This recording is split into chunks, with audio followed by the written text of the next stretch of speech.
Hello. Hello. Ew, why are you using your sexy voice right now? It's my sexy voice. I'm like, ooh, I like it. So sexy. So sexy. What have you been up to this week? What have you been doing this week for your quarantine? The week just started. Well, last week. Much playing Sims again. Haven't been doing too much. Working from home. Right. Chilling, FaceTiming, Zooming, doing all of that, walking in the park. And then too many people gather around. Like people passing me now annoys me because I'm side-eyeing everybody. Yeah, because y'all opened back up last week, huh? Mm-hmm. Yeah. We opened back up. People are out here. Like Houston is basically back to normal, and it's bothering me because the numbers are still going up. Yeah.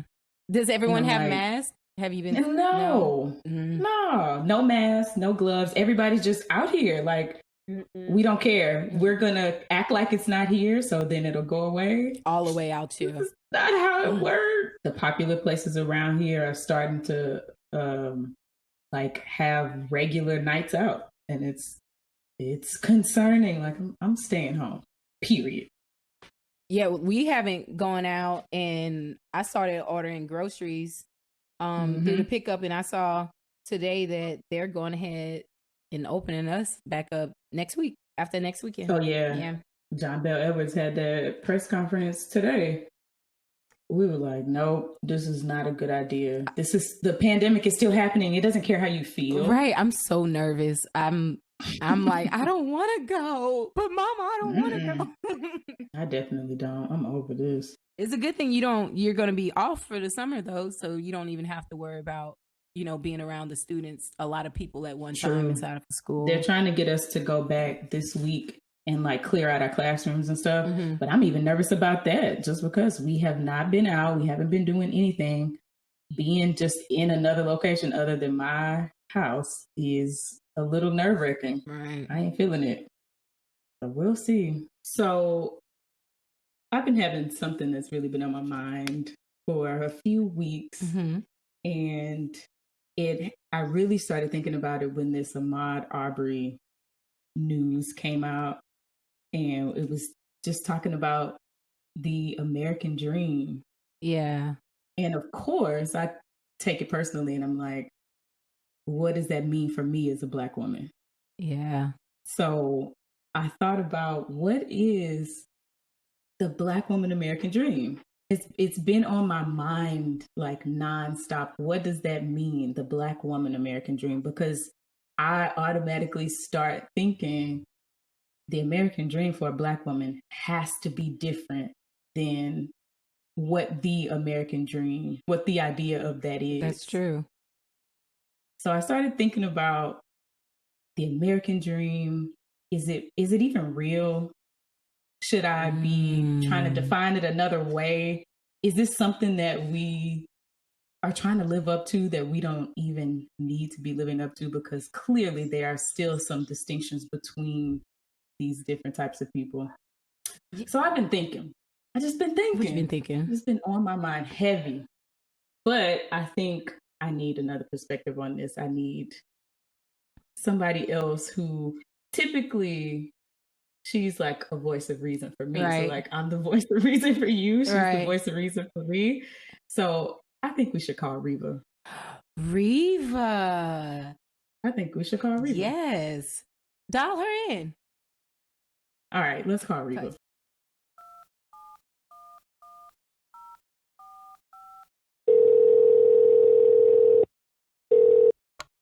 Hey girl, hey, what's up?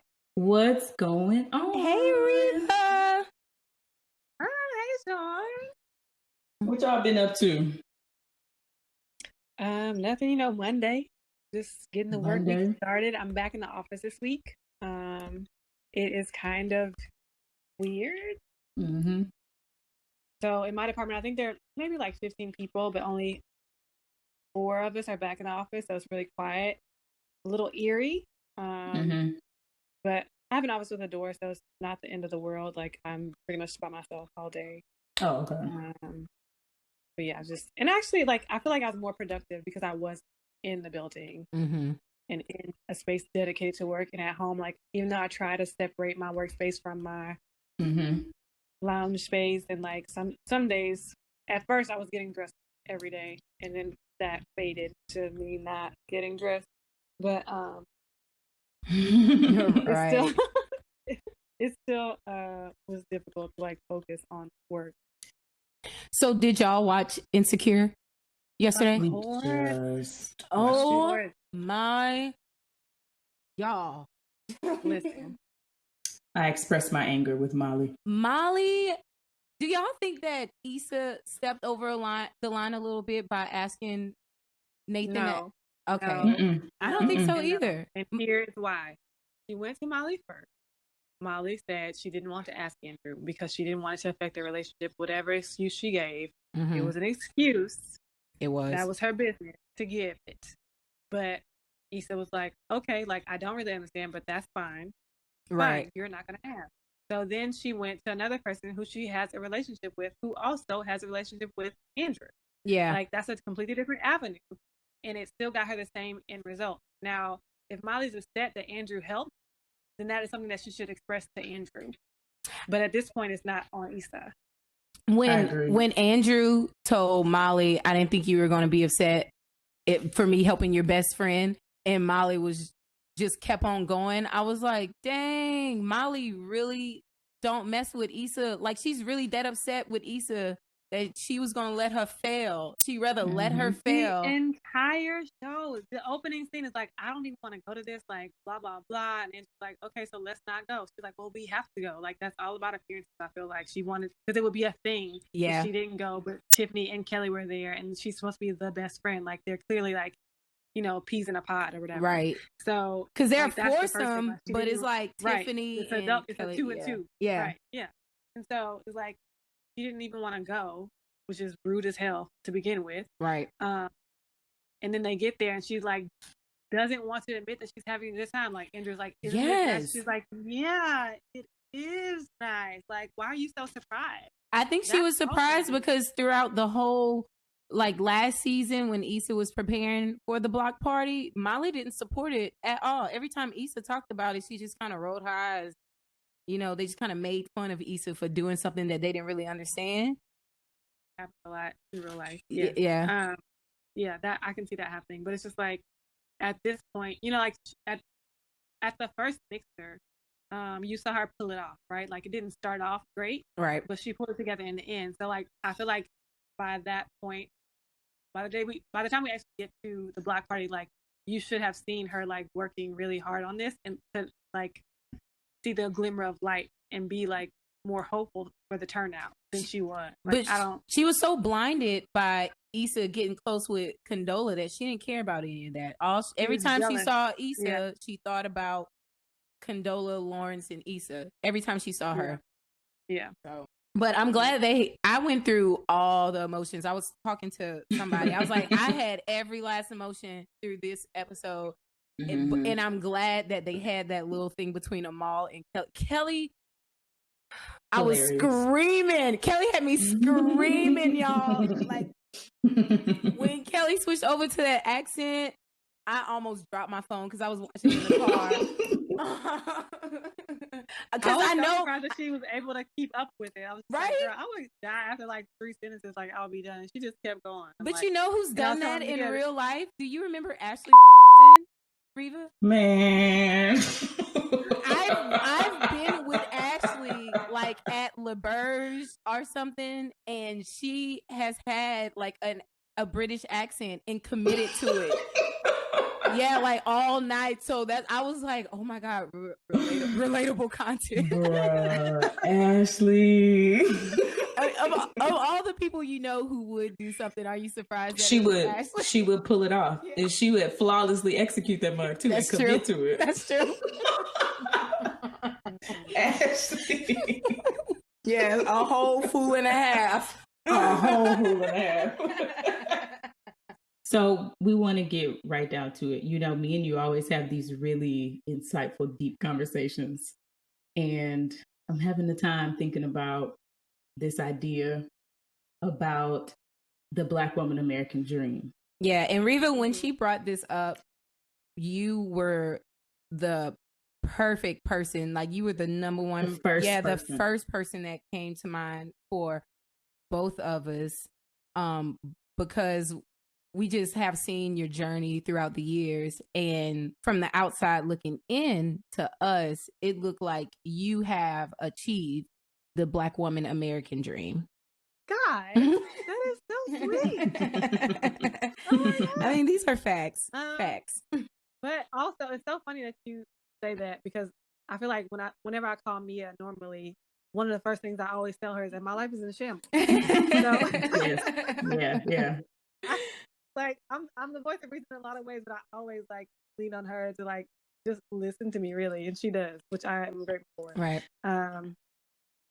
But no, I think there's so many things that you can say, I think, about the American dream and the Black woman American dream. So like, I feel like we should start with the premise itself, right? And the first thing that comes to my mind when I think of the American dream is like a scene from Pleasantville or the Truman Shows, like a white family, a husband and wife. I think that's all of us. With with 2 kids and a dog and a picket fence or whatever. And it's like this idea that everything is perfect and like they have everything that they need and they have their own home and like financial security and you know, emotional security and all these things. But I also like think about that in relation to Black people, and I'm just like, that dream was never made for us. Yes. Like that's what I've been thinking about. It was like really created to satiate the needs of like the white common class poor citizens or whatever, like your industrial workers who were unionizing and going to war for little of nothing. Bring some history into this conversation, girl. Go ahead on.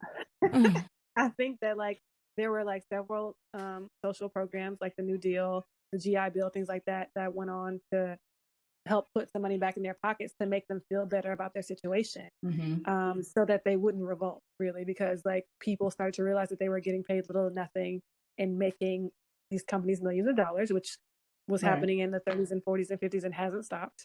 But they were given this dream, like, oh, you can have your own land, you can have your own home, you know, whatever, at a time when like a lot of Americans, and I don't know what the percentages are, what the actual statistics are, but a lot of Americans, white Americans included, were poor, you know, because even if we think in terms of like the antebellum period or whatever, and we think, of course, like white people were free and own land and own people, but not all white people did. And I'm not caving for people who didn't own slaves. I'm just saying like most white Americans were also poor. And so the creation of the New Deal and like the way that the GI Bill was handed out to different soldiers or whatever that were non-people of color, allowed them to develop wealth in their families for generations to come. And the American dream is theirs and it's not ours. It wasn't intended for us. And so I think if you're going to talk about discussing the Black woman American dream, you kind of have to pull yourself away from that and say, okay, like this wasn't intended for me, but what do I want? Because like sometimes we want things that I feel like we want the American dream, but like it's like it's ingrained in us to want that because we've been socialized or conditioned to believe exactly what that stood for. That it's like this notion that anybody can succeed through hard work. But we've been working hard from the very beginning, and like where's that dream realized? Yeah, but if you think about it, the Black American dream in itself, not even the Black woman American dream, our dreams have always been stepped on by America. Just think about 40 acres and a mule. You know, we were promised, have so many broken promises by the country that we live in. Is like, should we even expect to have the same American dream that they're advertising? Because they've already promised those things before in the past that they didn't even like roll out on. They didn't execute it at all. So should we even expect to have that American dream? So it makes sense what you say, Reva, how we shouldn't even be focused on that American dream in itself. Our definition should be completely different.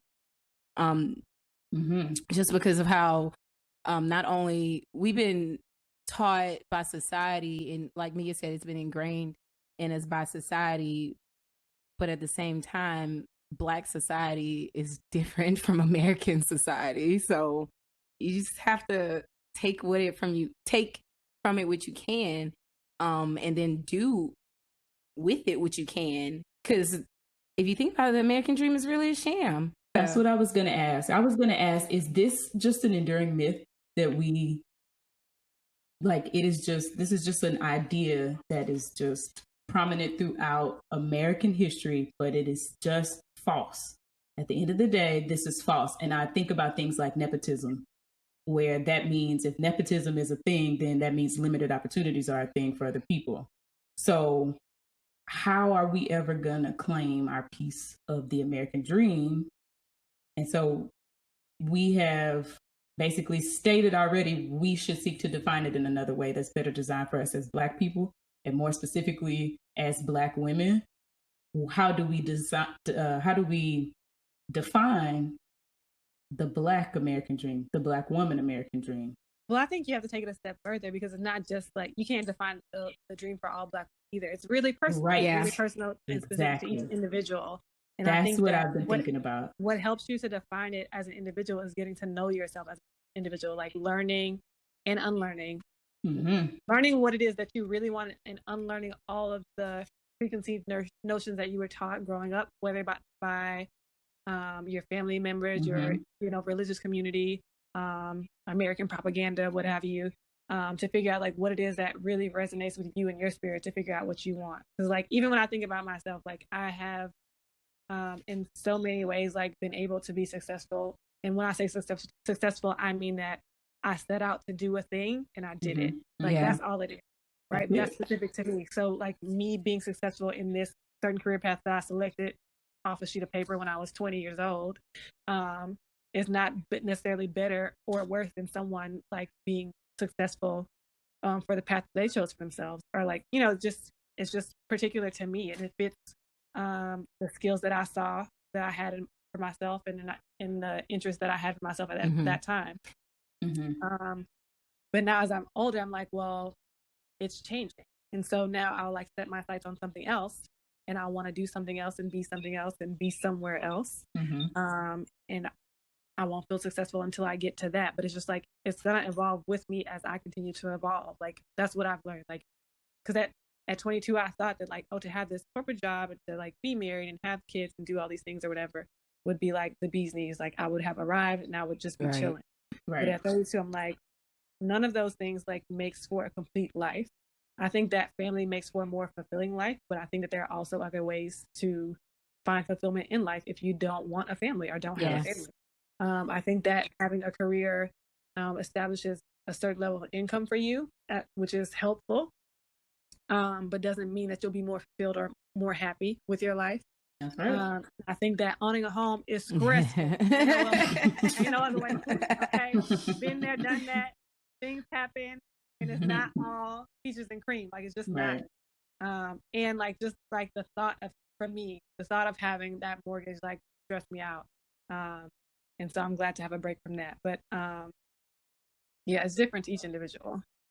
So I was reading this article, and the article's like from AEI or something like that. And the guy was saying that he surveyed thousands of Americans about what factors were essential to, quote unquote, the American dream. And they said home ownership was important, but most Americans replied that other factors such as the freedom to live as you choose and meaningful family relationships were far more important than the accumulation of things or home ownership. I can definitely see that. And the most significant factor in pursuing the dream is to have the freedom to choose how to live your life. If you look at the lifestyle that we live now versus how they lived back then, millennials, how they put it, just in general, I can see how those values are completely switched. We don't look for the same things that our parents and our grandparents did way back in the days. Kind of like we seen their mistakes or seen their hardships and then decided that we want to like go a different way. So that definitely makes sense. Well, in general, I also think that millennials, especially among college educated millennials, we're more mobile. Yeah. We're more mobile and we're more connected to people that are in other states, other countries, because we are more mobile. But one thing that you pointed out that I kind of want to go back to is something about the 5 factors of what makes you realize the American dream. The freedom to move, to have the freedom to live as you live a life choose, of your choosing. I think that the thing that makes the freedom to live a life you're choosing more attainable is a certain level of financial security. And that doesn't mean that you have to have the highest salary or make $1 million to have that. You can also like find other ways to do that, like managing your expenses. So like you see, like people are more likely to invest in tiny houses, or like I know friends who are like, I'm not going to have a car because I don't want to pay for a car note. I don't want to pay for maintenance. I don't want to pay for gas, and I'll just Uber everywhere because that is less expensive for me and easier for me. Or people might live in cities where they don't even need a car at all, like that has really good public transportation. So there are a number of things that make it easier to live a life you're choosing. But it's like, I think that our generation, we're just more about the choice in general. Like our parents' generation was kind of like take it or leave it. Like this is what we get. This is what we're going to do. Because this is all that we can do. And I see that a lot when I look at my father. Like he made the best out of his life, I think. But he didn't really push the boundaries. Like he went to college, like he worked hard and got a good job and was very smart with his money, but he didn't really leave the city that he lived in. Like he would leave for work. I mean, the city that he was raised in. Lafayette, Louisiana, but he didn't leave for any other reason. Like, and he still lives here, and that's fine. Like, that's what he wanted to do. That's fine. And our dads are very similar in that way, because that's literally word for word. My dad did the same thing. Like you go to school, get a job, you get married, you get the house. Like, you set up shop. Basically, this is what we gonna say. Have you had a conversation with your dad about that, and how does he feel about the choices that he made? He's such a simple guy. We talk about a lot of things. But he, like, at the core, I think he's really simple. And I do think that he's really happy with the choices that he made. We talk, so the house that my dad lives in, they had built before my parents got married. Like it was the starter home. And sometimes we'll talk about like him moving, because he's always like, I'm going to buy a new house. I'm going to buy a new house. Like for the last like 10, 15 years, like I'm going to buy a new house and build a new house. This man is not buying or building a house. Okay. He is a creature of habit. But so we make jokes when my parents are divorced. And so I tell him like, oh, you probably would have gotten a new house if you had stayed married. Because my mother, on the other hand, while she hasn't necessarily like completely flown the coop as far as like moving far away and doing whatever, she's just much more of a dreamer. Like she's much more of a free spirit, and like she would push him to do stuff, even if he didn't want to, even if she like went behind his back to do stuff, which probably happened a lot when they were married, not gonna lie, because I could see her spending some dollars that she wasn't supposed to spend. But that's just like her thing. She's like, let's, even like 5 years ago, she's like, let's just she's like, we should buy an apartment in Paris. I'm just like, I love it. Like, why? She was like, right, because that's her Black woman American dream. But that's her dream. She's like, she never wanted to be just kind of like settled in one place, and but she ended up doing that because she had children. And I asked her, so like in having conversations with our parents, I remember asking her one day, because she had my sister when she was pretty young at 19, and I was like, was it hard for you to be a mother, knowing all these things I know about her now as an adult, like that she has her ways, she likes to travel and move around and do whatever and meet people and talk to whoever. Like y'all know Iris today. Like she love your mom, everybody's friend, honey. And she, so she, knowing that, getting to know more about her personality as an adult, I asked her, I was like, was it hard for you to like sit here and just be a mother to us or whatever? And the question itself like nearly brought her to tears, because she really felt like she lost a lot of the opportunities that she could have had had she maybe waited to have children. And I mean, the first child wasn't planned, but it's what happened. And, she took care of my sister. So it is what it is. Mia, have you spoken to your mom and your dad about the American dream? Has your mom come out and talk to you about things like Reva's mom? Has she expressed those feelings of all the things she would have been able to get done if she would have focused on other things besides family?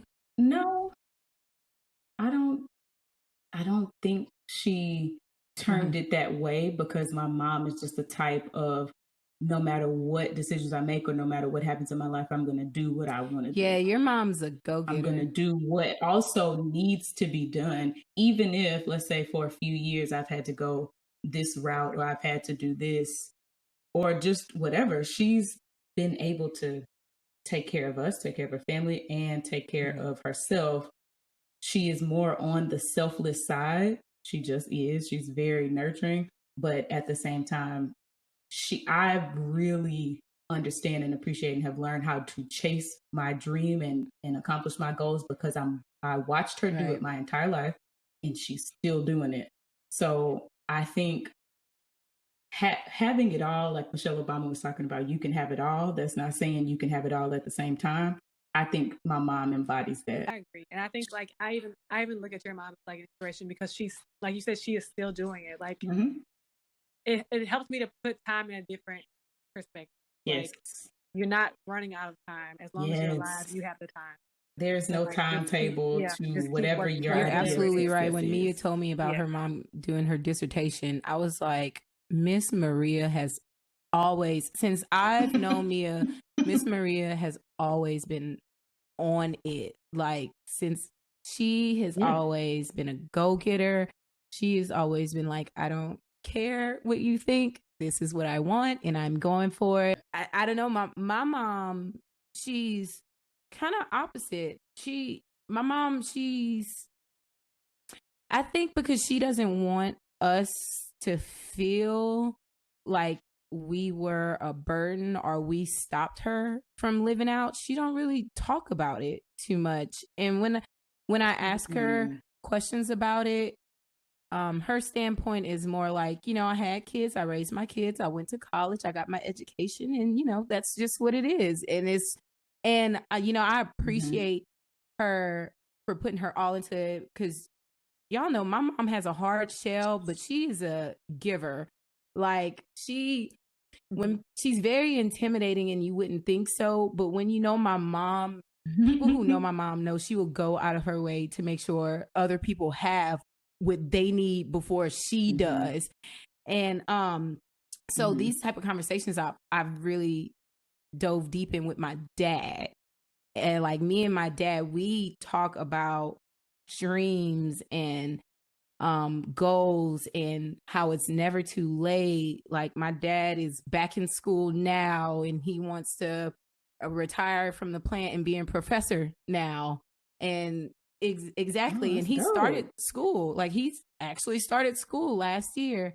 And my dad's big dream, he wanted to be a musician. And he plays instruments, and he's always played instruments my whole life. And me, my dad is one of 20. Man, to hear you say that again, it just hit me all over again, like I never knew it. So him growing up with all those siblings, I can see how his dreams could have been crushed after all that time, but he still kept his dreams alive. They didn't exactly come true or in fruition the way he wanted them to, but he still did achieve them in a small way. Now, he does talk to me about, he tells us how much he loves us, of course. Well, me. Can't speak for the other two. But he does say he wishes he would have been focused on getting to know himself and what he was before he focused on a family. And back then, being married and having a family was pushed on him so much. He felt like at the time that's what he had to do. I see that happening for a lot of people. I even have a close guy friend who maybe like 6 or 7 years ago was really going through some things emotionally and felt like he was less of a man because he was approaching 30 and not married and didn't have children. And in his family, like, that is what he saw the men do. And so he was like, well, this is what a man should do. And I haven't done this, so I haven't like made myself a man yet. And I remember like feeling so sad for him. So I'm like, bro, like, you have so much more to offer. And this alone is not what makes you a man. Like, your character is what makes you a man. Your existence is what makes you a man. Like, that's it. That's all you need. And that's like, it. And that goes back to what you were saying. So it's like really like you have to unlearn and define it for yourself. And there's this little quote I'm gonna throw in here. I know that we've all read, okay, and it's from Kate Chopin. Oh, The Awakening. My girl. Yeah, I love that book. Yeah. And it says she was becoming herself and daily casting aside that fictitious self, which we assume like a garment with which to appear before the world. I remember that quote. And so I think there are so many ways that we are all like, we all cloak ourselves in this pretend armor so that we can go out and present ourselves to be a certain way. And sometimes it serves us and gets us through things. And then sometimes there comes a time where like you have to shed that, really like go inside yourself and be who you are, learn who you are so that you can like present yourself the way that you should present yourself as your whole self. And that's a task that we all have to get through. But I'm glad you told us that about your friend, because I'm about to be like real transparent with you, Reva, because Mia already knows this. Last year in January, I had a breakdown. And it was literally because of this. I watched my parents go hard, provide a life for us, had a career, go to school while they had kids, and be successful and get the things that they wanted out of life. Well, what I had perceived at the time. And it was weighing heavy on me because last year we turned 30, me and Mia.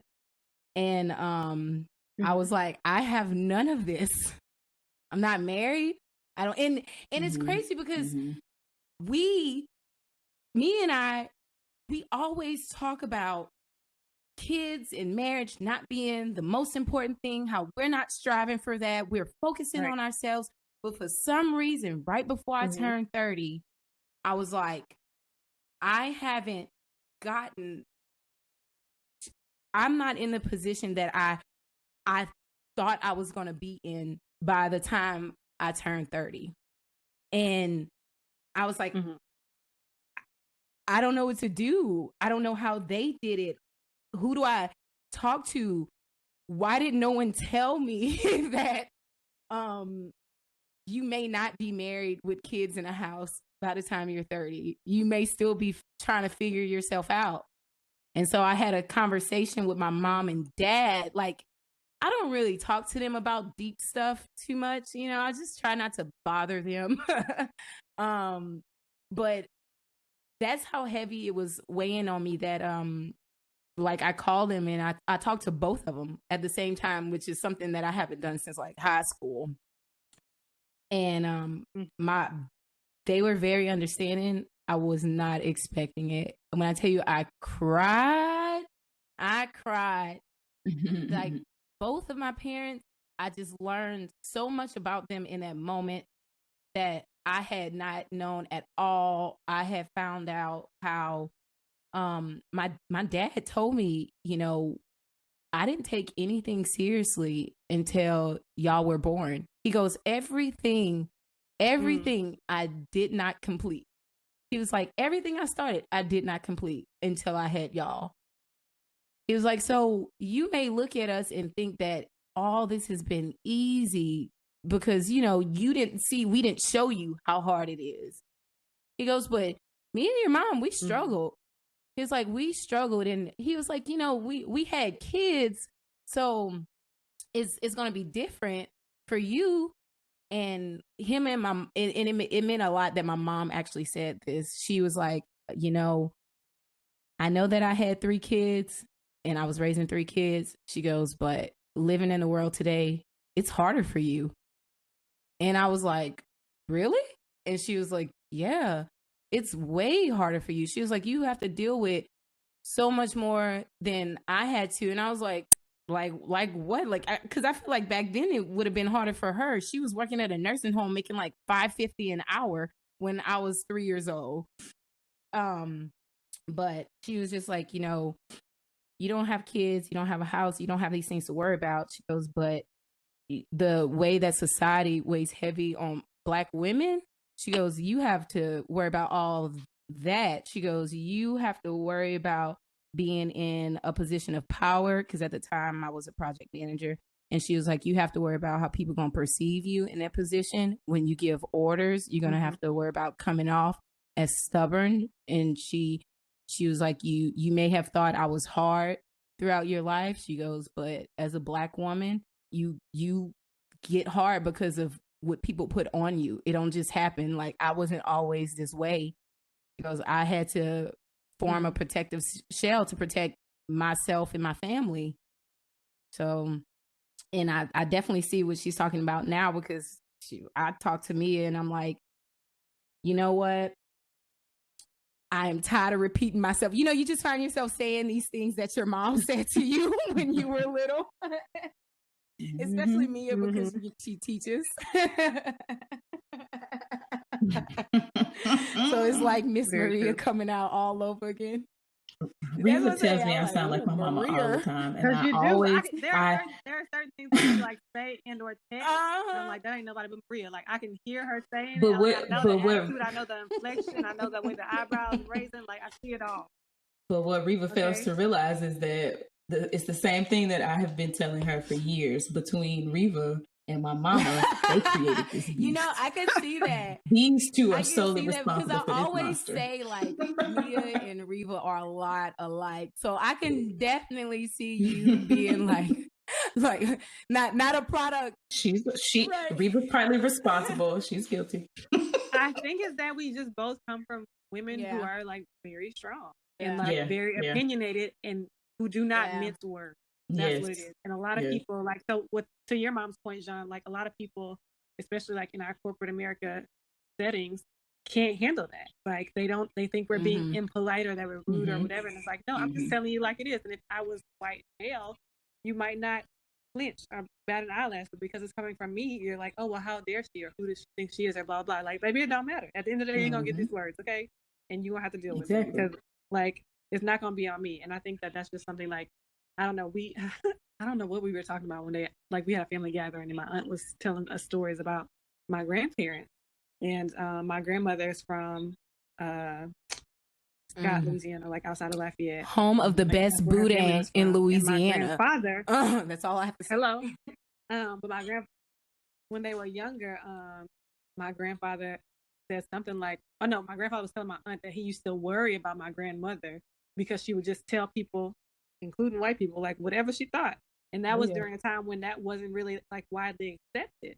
But my grandmother didn't come from a family that was like meek or lowly. Like, they were an established people. They owned a lot of, and my grandfather too, like they owned a lot of land, and, you know, like they had their own businesses and stuff like that. And so, like, he wasn't like scared of people, but he would be like, sometimes, I guess because she was known for being like a bit ruthless with her words, that he was like scared for her, the way that she would talk to people. But it's just like something that's in our blood. That's like, crazy. I can't help it. And I don't think you should.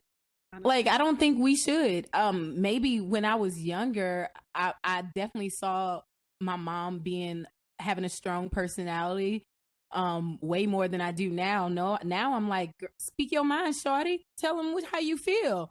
Like, tell them how you feel. That's a good point. And I think it, like, for me, it comes in waves. But I think for a while, like in certain settings, originally professionally, like when I was first starting my career, I didn't have any problem telling people like it was.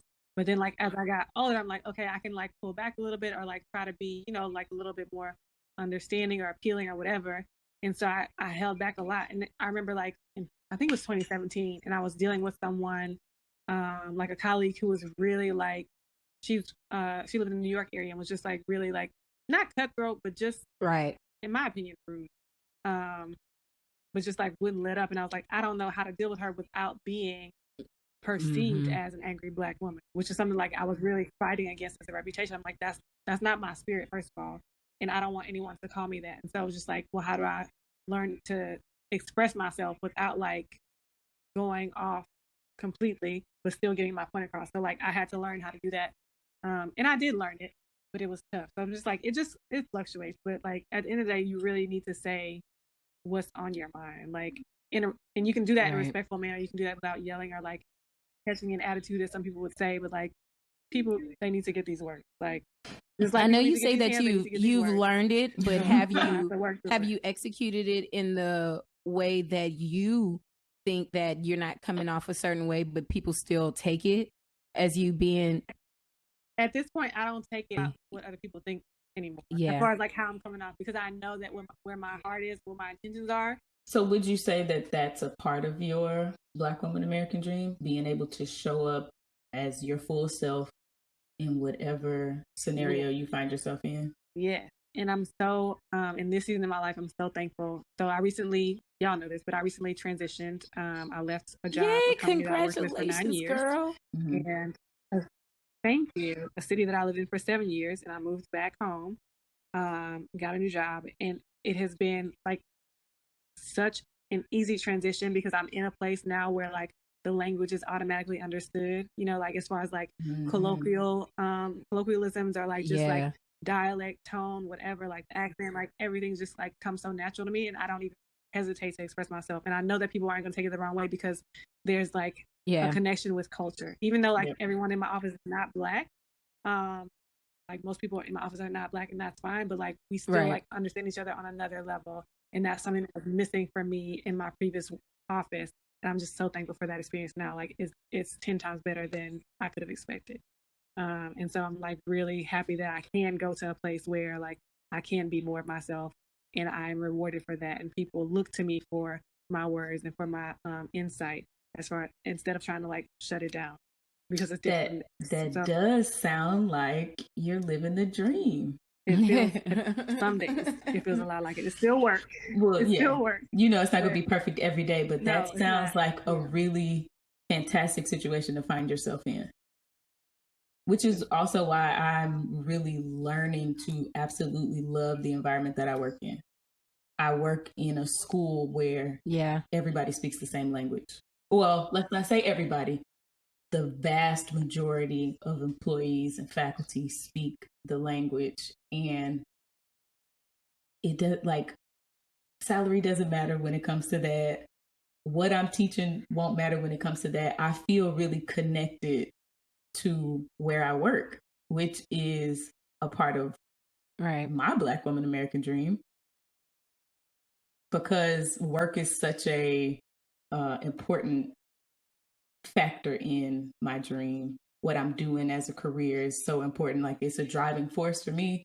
The connection at work makes it 100 Did you times see better. this for yourself when you were still working at the hospital, or this is something you haven't come to, like something you haven't really started feeling until you started working at the school? It's so crazy because I even felt connected at the hospital that I worked at.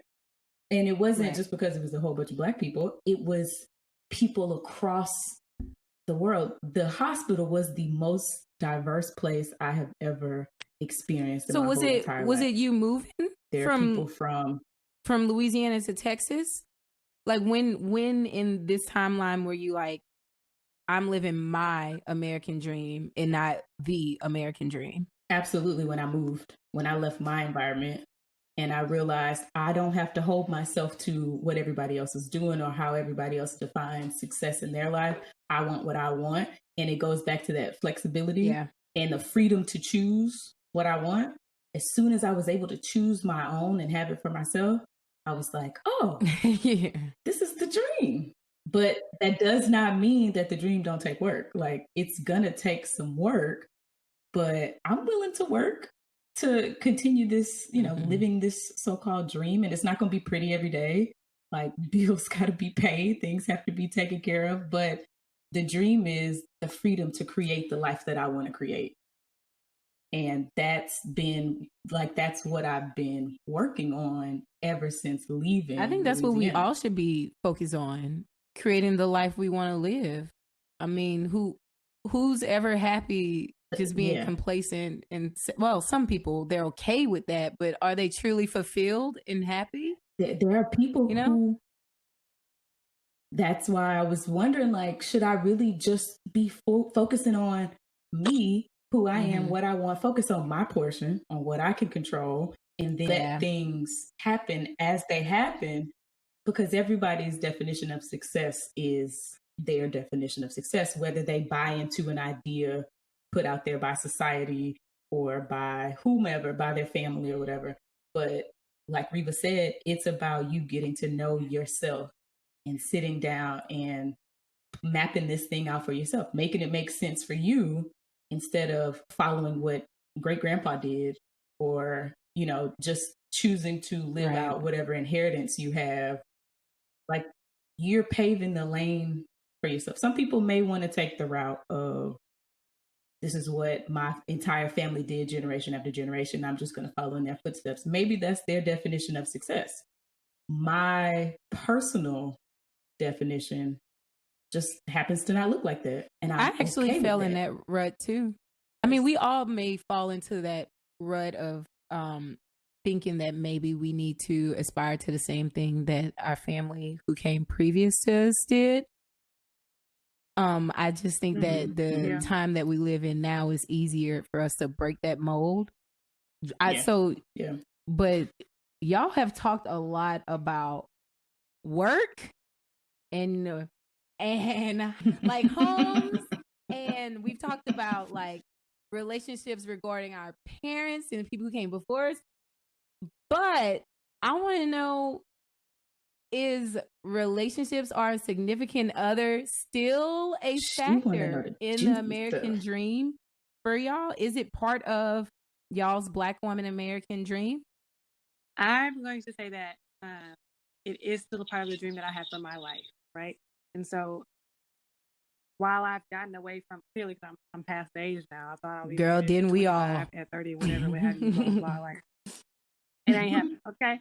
And it's not that I don't want a life partner, I do, but I'm just like, I'm trying every day to not put that pressure on myself as far as a timeline. And it's not something that I look at as a monument or a milestone for me to get married, because really, like, marriage or wedding is the beginning.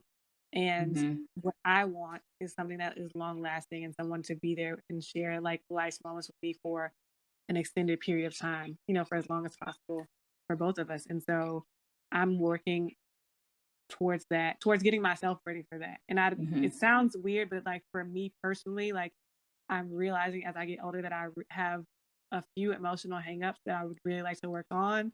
But a lot of times, like I stop myself really enjoying that relationship, whatever it may be, because I start to think like, oh, this couldn't possibly work. You know, like we don't have this in common. I want to do this. He wants to do this. Like we probably won't make it. And I just cut it off. And I'm not allowing myself to go through the process, to go through like all the feelings, emotions that come with that, whether good or bad. And I really like have been dwelling on this a lot today. Like I wrote myself a whole letter. I'm like, girl, you got to let this go. Like you have to really just like give it up. And because if not, like I won't be able to achieve that. And it's not that the relationship is something to achieve, but like I won't be able to like walk in that dream that I have for myself if I don't allow myself to feel all the things and to sit with those feelings and not run from them. So that's something I'm working on. But I do long for that relationship. Something, I think it's Jill Scott who said this in one of her songs, but she goes, and yes, I do crave the rhythm of my space with a man that rejoices in God's grace. And so like I just think about that whenever I'm like thinking about my goals for like life partnership or relationship like that. That is what I want. That's what I crave. It's like I'm not purposely trying to like push it away, but like I end up doing that. I'm trying to work on that, but the craving is there for sure. And does that come from your heartfelt desire, or does that come from somebody telling you need to have a man? The craving is mine. Because if I was I know myself. Okay, first of all, I don't talk that talk. But if I was pressured by society's constructs or norms or whatever, as far as like women, then I would have one already. Because it's not like I don't have the opportunity to have them. Like I would. We brought this. I think Mia brought this up.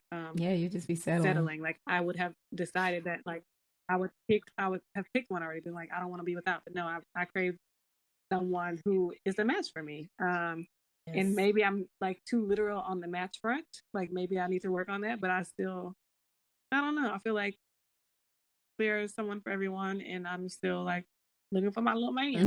My little man. Not little. Let me not say my little spoogie. No, she meant like little man, like little. He can't be little. Like a little, you know. Reva is a tall glass of water. She likes long walks on the beach. Shut up. She likes live music. Perspiring Fellas, you better be listening. Cause she hot. Cause she hot. Lord.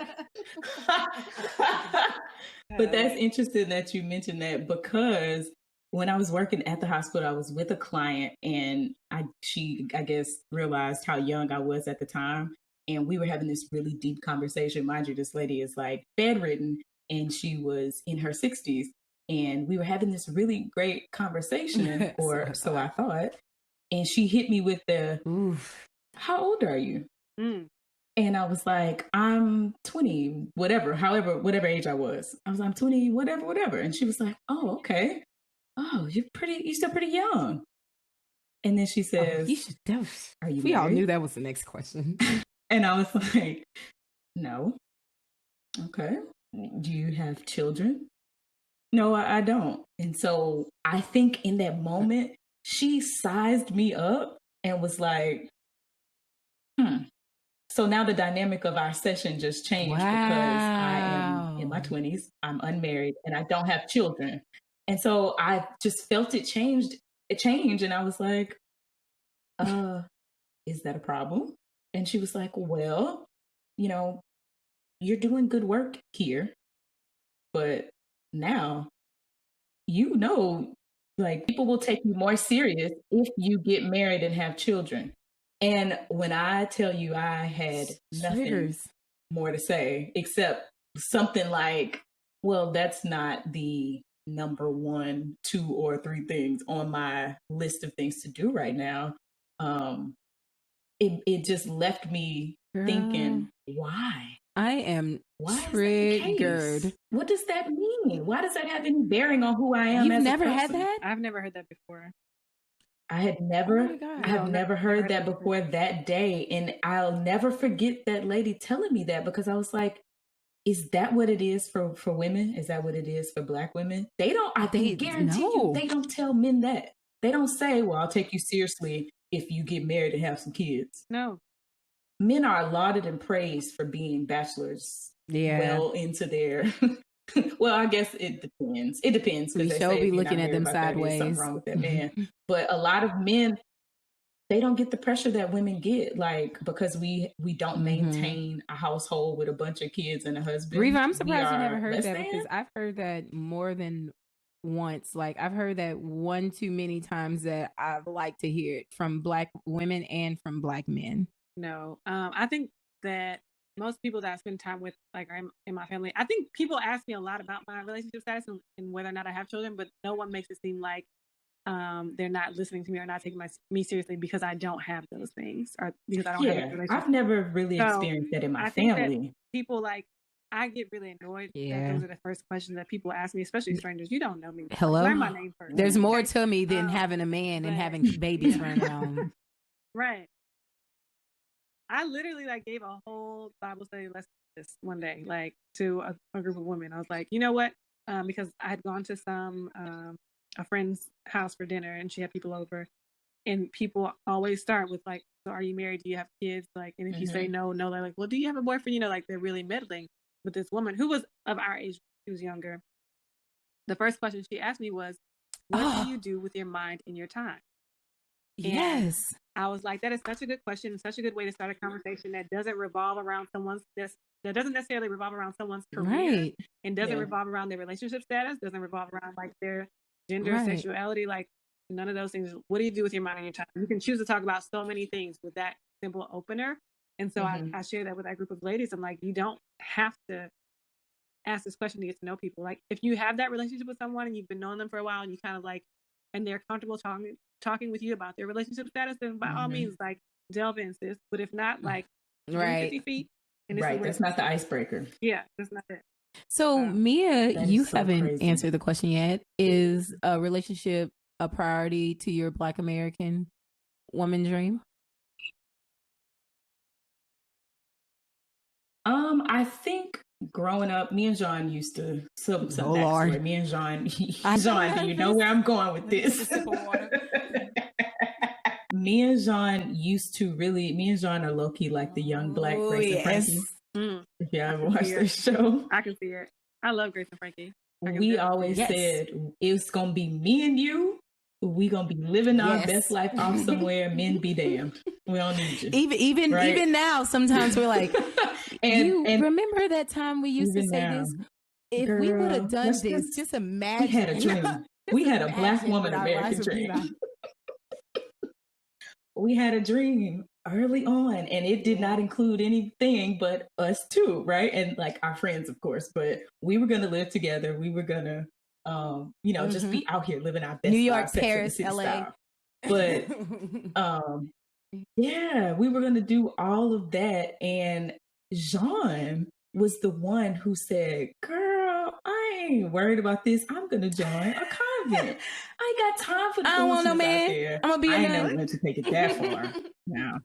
She was like, I don't want a man. And I was like, girl, they complicated, they this, they that, whatever. We don't need all that. We don't need that stress in our lives.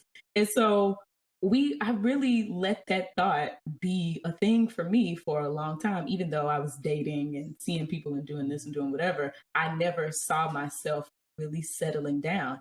And every time I got in a relationship, I kind of was like you, Reva, like, I'm going to pick it apart and it's not going to work. That's just how I saw it. I'm going to find a way, even if they don't find a way to sabotage it. I'll do that myself. I've been there many times. Too many times. But every time I said, maybe I need to get serious because I do want a level of companionship and I want a family. I think it was always maybe we'll see about that. But it never was anything concrete. And it wasn't because something had happened or just, because I was traumatized by anything. I just didn't know. And I just realized like, that's a really big thing. I don't know if I want all that. And so the older I got, I just kept pushing the years back. When I'm 25. When I'm 27. When I'm 29. Those years started coming fast, like super fast. And then I wake up one day. That's when my breakdown happened. And I'm like, you wasn't playing, huh? See, I had mine super young. I just had this really weird, like, quarter life crisis at 25. And I was like, but girl, you fine. You are living your Black woman American dream. Listen. But when 30 happened, it was like, you said you was living your Black woman American dream, but are you, sis? Because you checked all the boxes. Yeah. You did what they told you to do, but there's still some level of unfulfillment. Is that what this is? Yeah. And for a long time, I never told any of my boyfriends or whatever romantic interests. I never told them I'm interested in marriage. I'm looking to do this by this particular time. So it was never an issue. It was just, okay, this fizzled out, move on. But over the years, I felt myself leaning towards, I want something of my own when it comes to relationship and family. And it's okay to express that out loud. I was so anti being that girl. I want to get married. I want 3 kids. I want a dog and a white picket fence. I want a house with a wraparound porch. A Southern Belle. Good old. Okay. You want to have and I was so, because all those years we had said no to all that. I'm going to be a career woman. I'm going to be this. I'm going to be that. And it was like, because it was a struggle for everybody who came before us to have all of the things they wanted. Well, I can't have everything. Like I keep talking about Michelle Obama because it just changed. It opened my mind when she said it. I can't have everything at the same time. So I got to pick, right? This is what we have to deal with just as women in general, especially Black women. But I have to choose now. So what am I going to choose? Choosing the bag. Like I'm going to choose my money. I'm going to choose my career because I don't want to be whatever that idea is of a housewife or whatever. Like, that's just not me. But I didn't leave room to allow myself, the space to want those things. And what did I do denying those things that I really did want? I feel you though on the going for the bag. I feel like seriously, like in the last 12 months, I've done this, right? Like I shot for a new job that paid more, which is what like I was aiming for. And didn't leave room for that relationship to like flourish alongside the career change, because I didn't think that it was possible. Like I didn't think that person would want to like come along with me or whatever. And I apparently was wrong, but what? Yeah, we're not going all the way there. That was the lesson. Like, but you have to give people a chance. Like you can't just set your sight on one thing, knowing that you want both of them, and like not give them the chance to like show up for you. So that makes me wonder, are we trying to have it all? Are we still picking and choosing what we can have and trying to negotiate with ourselves? When can I have this? Now is a good time to have that. How does that impact our Black woman American dream? Because I feel like Reva said, looking for another job, switching careers at 28, 29, I feel like I've checked off the professional life box. So now, is it time for me to divert my attention elsewhere? I think that you can't limit yourself like that. And one person that I look to as inspiration when it comes to that is my older sister. So like Rhonda has made a number of moves. And like she was married for a spell and had children. And she didn't let that. I know, right? What Rhonda doing? So like, what's called Rhonda? What's she doing? No, to give a few quick receipts. So my sister was an educator for a number of years. She was also like a curriculum specialist. She started a nonprofit. She also founded a charter school. And grew that school, and then left that organization and moved like pretty much across country, moved from St. Louis to New Orleans, and started another nonprofit organization that she runs. That's focused on diversity and inclusion work.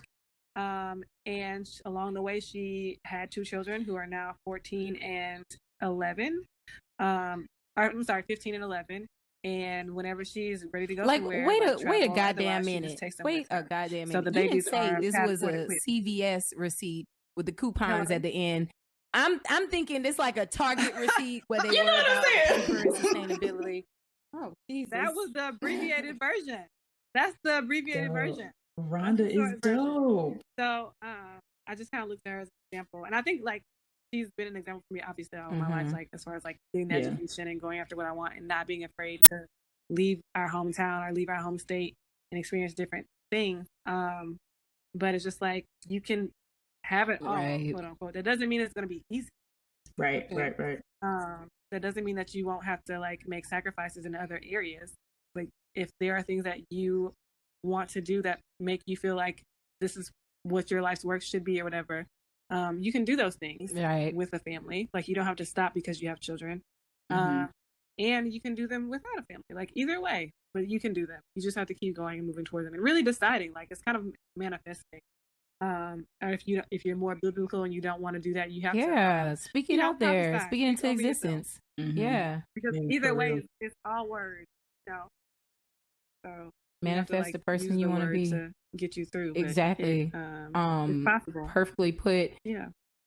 For me, I really do think that I still want it all. I still think about those things I want when I was younger, and I want those same things now, except the one is more intense.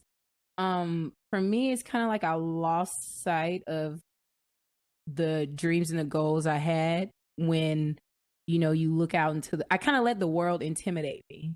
That's what I'll say. When I first set off, I wanted all these things. I kind of let all societal norms just beat on me until I had started to settle. So it's like recent within the past few years where I've like gotten that hunger back and started going for the things I was. It's harder for me because I don't have people in my family that can be an example of what I see my Black American woman American dream being. I was like, that's a mouthful. And it's okay. Like the people in my family, they got what they wanted and they're okay with that.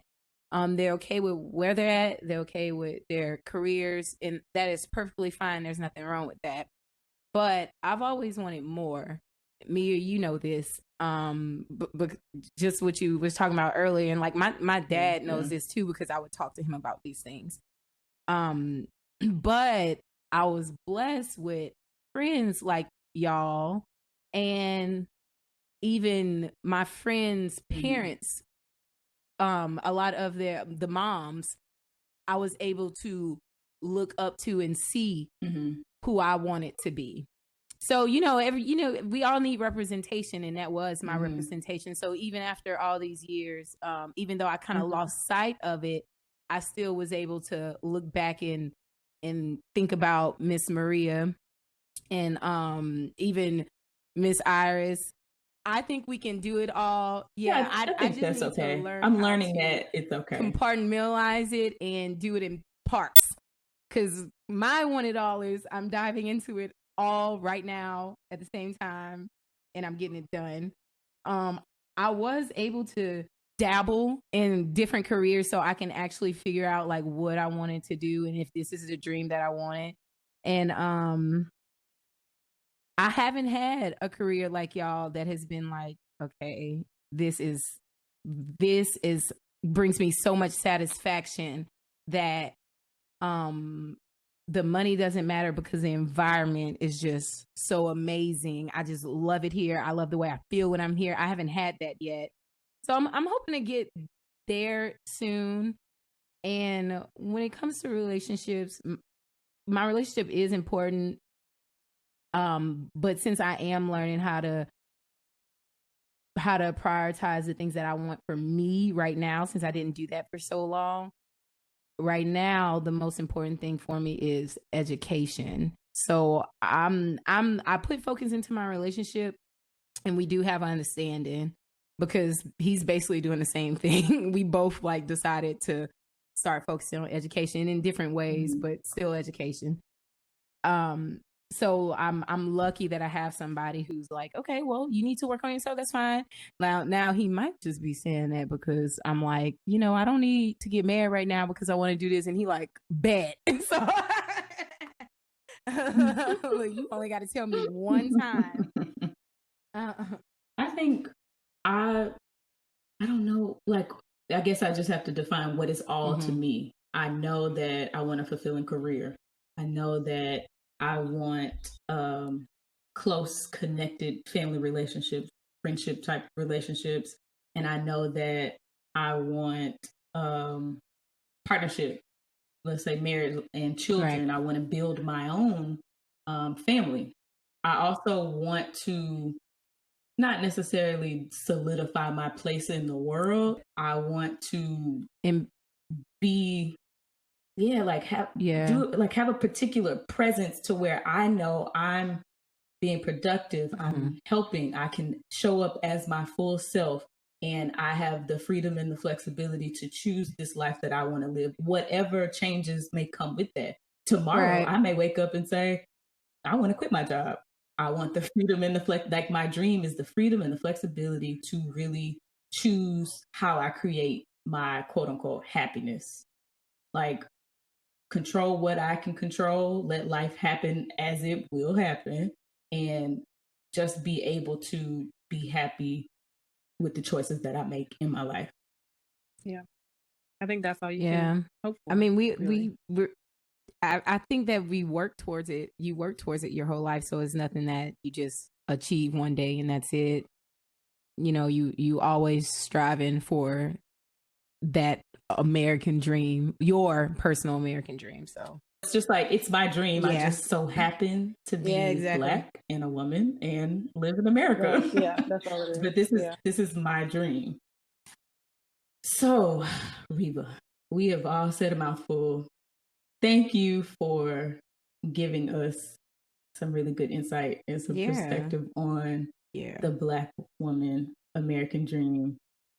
This felt really therapeutic. I'm really glad that you answered because when I see you, Reva, and I know it's like the outside looking in, but this is my Reva truth.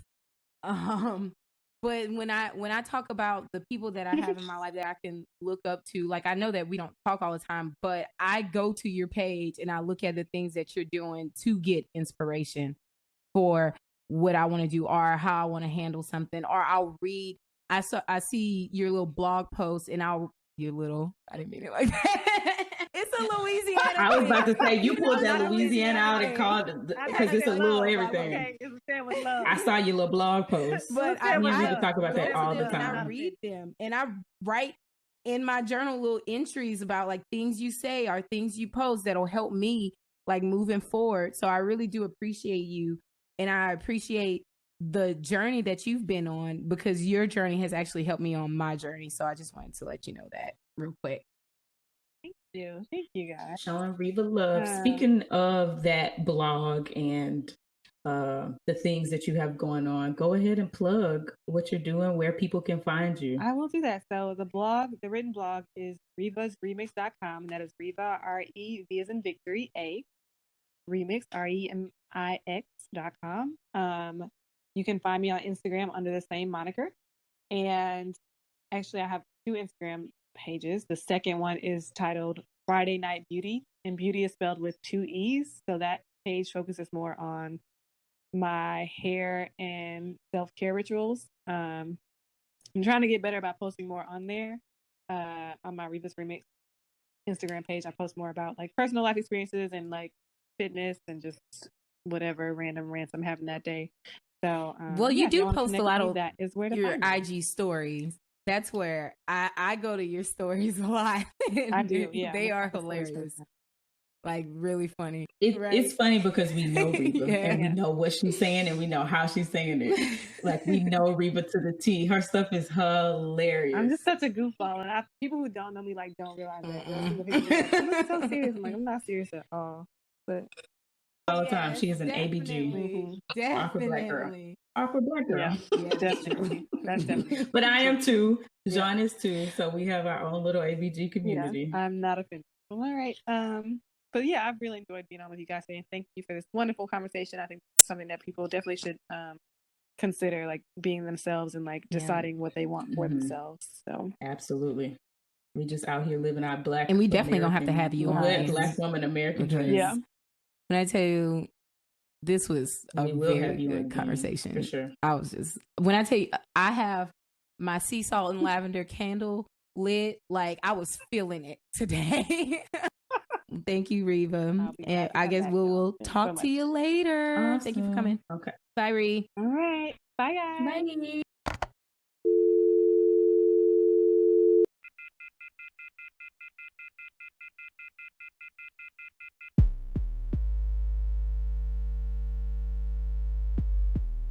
Check us out on Instagram at Jeanne V. Williams. That's JeanneV Williams. And at Perfectly Mia.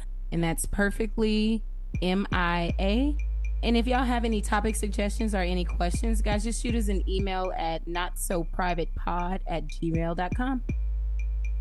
Make sure you hit that subscribe button. We definitely appreciate it. Remember to leave a review on Spotify, Apple, and Google Podcasts. You can also find us at Radio Public, Pocket Cast, Overcast, and Breaker.